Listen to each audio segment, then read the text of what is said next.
को पार करते हुए तुम्हारी ये जीवात्मा अपने पांचवें मंडल पर यानी कि सचखंड में पहुंचेगी। प्रेमी भाई बहनों, जब आप भजन करोगे और घंटे शंख की आवाज को पकड़ करके जब आप शरीर रूपी घोंसले से बाहर निकल जाओगे तो उसी घंटे शंख की आवाज को पकड़कर ये जीवात्मा ब्रह्मांडों की चढ़ाई करती है। पलक झपकते यह जीवात्मा खरबों जोजन ऊपर चली जाती। ये सूरज चांद सितारों को पार करने के बाद सबसे पहले जो आपको लोक मिलेगा उसे महात्माओं ने शिवलोक कहा। शिवलोक तमोगुणी स्थान है, वहां के मालिक शिव जी हैं। वो पार्वती जी के साथ उस लोक में विराजमान हैं। शिव जी का दर्शन करने के बाद फिर जब आप ऊपर चढ़ोगे उसी के ऊपर ब्रह्मा जी का लोक आएगा। ब्रह्मा जी का लोक वो रजोगुणी स्थान है, वहां के मालिक ब्रह्मा जी हैं। वो गायत्री सावित्री और सरस्वती के साथ उस लोक में विराजमान हैं। ब्रह्मा जी का दर्शन करने के बाद फिर जब आप ऊपर जाओगे उसी के ऊपर विष्णु लोक आएगा।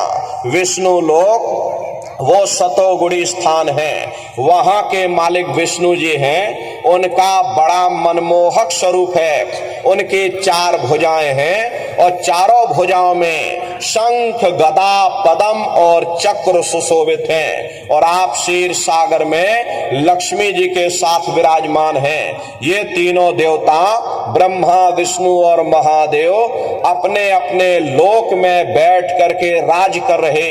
एक रचयिता है जो जीवों को रचता है, एक पालनहार है जो जीवों को पालता है, और एक संहार करता जो जीवों को नष्ट कर देता। एक का काम है घड़े को बनाना, एक का काम है घड़े की सुरक्षा करना, और एक का काम है घड़े को फोड़ देना। इनकी जो माता है वो आद्या महाशक्ति हैं। ब्रह्मा विष्णु महादेव लोक के ऊपर वो आद्या महाशक्ति का लोक आता है। और उसे लोक को पार करने के बाद सबसे पहला देश पड़ता है, या यूं कह लीजिए कि पहली राजधानी पड़ती है, जिसे महात्माओं ने सहस दल कवल कहा। वो राजधानी है। ये ब्रह्मा विष्णु महादेव के जो लोक हैं उस राजधानी के अंतर्गत आने वाले जिले हैं। आप इस तरह से समझिए जैसे आपके उत्तर प्रदेश की राजधानी लखनऊ है, ये सोनभद्र आपका जिला है। इसी तरह से प्रेमी भाई बहनों, वो सहस दल कवल राजधानी का जो मालिक है वो निरंजन भगवान है। ये ब्रह्मा विष्णु महादेव ये निरंजन भगवान के ही पुत्र हैं। और ये आद्या महाशक्ति ये निरंजन भगवान की अर्धांगिनी हैं। निरंजन भगवान स्वयं तीनों लोकों के मालिक हैं। उन्हीं को त्रिलोकीनाथ कहा जाता है। हिंदू उन्हीं को परमात्मा कहते हैं, मुसलमान उन्हीं को खुदा कहते हैं, ईसाई उन्हीं को गॉड कहते हैं। घंटे और शंख की आवाज जो हर इंसान के अंदर गूंज रही, वो आवाज उन्हीं के मुखार बिंद से हो रही। निरंजन भगवान का जो स्वरूप है वो ज्योतिष स्वरूप है। हजार बाती की अखंड ज्योति वहां पर बराबर जल रही। हम आप मंदिरों में ज्योत जलाते हैं, ये तो हम आप उसकी नकल करते। इस ज्योत में तेल की जरूरत पड़ती है, बाती की जरूरत पड़ती, लेकिन वो अखंड ज्योति ऐसी है जिसमें ना तेल की जरूरत है और ना बाती की जरूरत है। अरे पलटू साहब ने जिक्र किया है कि उल्टा कुआ गगन में और तिसमें जरे चिराग, और तिसमें जरे चिराग, बिना रोगन बिन बाती, और 6 ऋतु 12 मास जरत रहे दिन राती। सतगुर मिले जो होए ताहि की नजर में आवे, और बिन सतगुर नहीं कोई वाह को दर्शावे।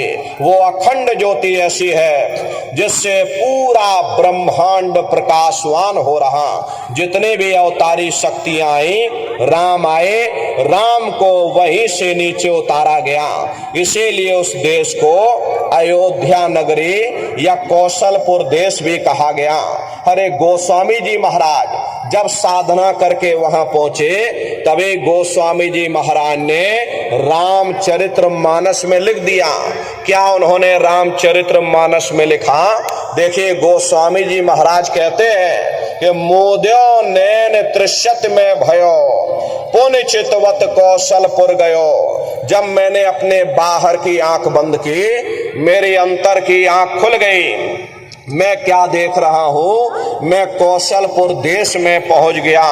मोह विलोक राम मुस्काई। मुझे देख करके राम भगवान प्रसन्न हो गए। उन्होंने ऊपर जाने का मुझे रास्ता दे दिया। मैं ऊपर जा करके क्या देख रहा हूं? उधर माज सुन अंडज राया देखे बहु ब्रह्मांड निकाया अति विचित्र ताह लोक अनेका रचना अधिक एक तेका। विचित्र विचित्र भांत के वहां पर लोग बने हुए, एक से सुंदर एक महल बने हुए जिनकी शोभा अवर्णीय है। प्रेमी भाई बहनों, वो राम जी का देश है, वो राम भगवान का देश है। राम जी का दर्शन करने के बाद फिर तुम्हारी जीवात्मा दूसरे मंडल के शब्द को पकड़ करके दूसरे मंडल की चढ़ाई करेगी। शाम तज श्वेत को गहना सुरत को तान धुन सुनना और बंक के द्वार धस बैठो और त्रिकुटी जाए कर लेना। उसी के ऊपर दूसरा देश आता है जैसे महात्माओं ने त्रिकुटी देश कहा।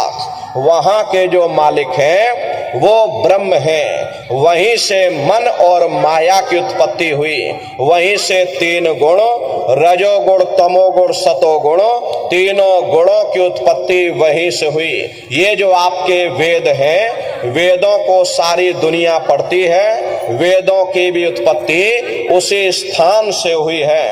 अरे महात्मा कहते हैं कि त्रिकुटी महल में विद्या सारा घनहर गरजे बजे नगारा और लाल वरण सूरज उजियारा।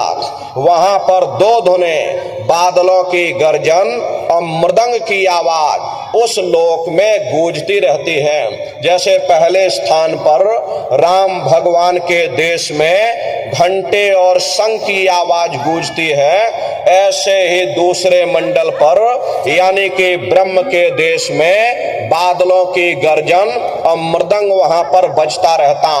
ओम का जाप बराबर वहां होता रहता है। ब्रह्म का जो स्वरूप है लाल वरण सूरज उजियारा। ये सूरज कुछ नहीं, ऐसे लाखों लाख सूर्य इकट्ठे करोगे तो वहां का एक सूर्य बनेगा। प्रेमी भाई बहनों, ब्रह्म का जो स्वरूप है वो सुबह के लाल सूर्य के समान है, इसीलिए वहां का पूरा ब्रह्मांड लाल है। जहां तक आपकी निगाह जाएगी ब्रह्म देश में चारों तरफ आपको लाल ही लाल नजर आएगा। महात्मा जब साधना करके वहां पहुंचे तभी महात्माओं ने लिख दिया कि लाली मेरे लाल की जित देखो तो लाल और लाली देखन में गई मैं भी हो गई लाल। वो पूरा ब्रह्मांड ही लाल है। जितने साधक वहां पहुंच जाते हैं उन सभी को योगेश्वर कहा जाता। जैसे व्यास जी हुए, वशिष्ठ जी हुए, वाल्मीकि जी हुए, इन सब की पहुंच वहीं तक थी। इसीलिए कहा गया कि वाल्मीकि भय ब्रह्म समाना। जब इनकी जीवात्मा वहां पहुंची और जब इन्होंने ब्रह्म का दर्शन किया तो इनका स्वरूप भी ब्रह्म के समान यानी कि ब्रह्म स्वरूप हो गया। जितने साधक वहां पहुंच जाते हैं उन सभी को योगेश्वर कहा जाता है। योगेश्वर भगवान श्री कृष्ण उसी देश में वास करते हैं। ये जो ब्रह्म देश है वो श्री कृष्ण भगवान का ही देश है और श्री कृष्ण भगवान वहीं पर रहते हैं। ये बाहर की जन्माष्टमी नहीं है जो आप लोग मनाते हो, ये तो आप नकल करते हो। महात्माओं ने कहा था भाई सही मायने में तुम जन्माष्टमी कब मनाओगे? जब तुम्हारी जीवात्मा 5 तत्व जल पृथ्वी अग्नि वायु आकाश और 3 गुण रजोगुण तमोगुण सतोगुण, 5 तत्व और 3 गुणों से परे हो करके ब्रह्म देश में पहुंच करके जब कृष्ण भगवान का दर्शन कर लोगे तब सही मायने में जन्म अष्टमी मनाई जाएगी। वहां कृष्ण भगवान का दर्शन करने के बाद फिर तुम्हारी जीवात्मा तीसरे मंडल के शब्द को पकड़ करके तीसरे मंडल की चढ़ाई करेगी। आगे पहुंची सुन झंकार, ररंकार धुनि सुनी पुकार, आगे श्वेत शून्य है भाई और मान सरोवर पैठ नहाई।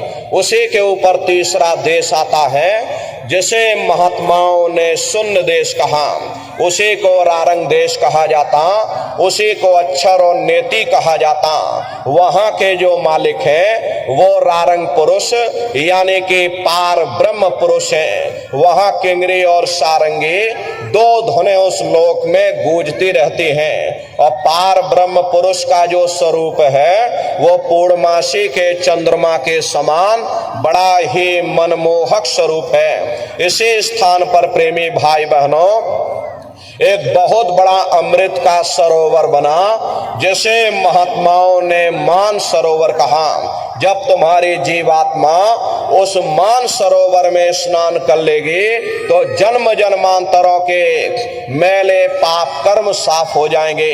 अरे यहाँ के पानी से तुम्हारे कर्मों की सफाई नहीं होने वाली, ये बाहर का पानी तुम्हारे शरीर के मैल को धो सकता है, लेकिन जो पापों का मैल है, जो अंतःकरण में गंदगी जमा, वो जब साफ होगी जब आप तीसरे मंडल पर पहुंच करके उस गंगा में डुबकी लगाओगे। उसमें स्नान करने के बाद ये जीवात्मा हंस रूप हो जाती है। हंसन मिले हंसा हो जाए, मिले जो अमी हारा है। जीवात्मा का खुद का प्रकाश उस अमृत के सरोवर में स्नान करने के बाद 16 सूर्य के बराबर हो जाता। तब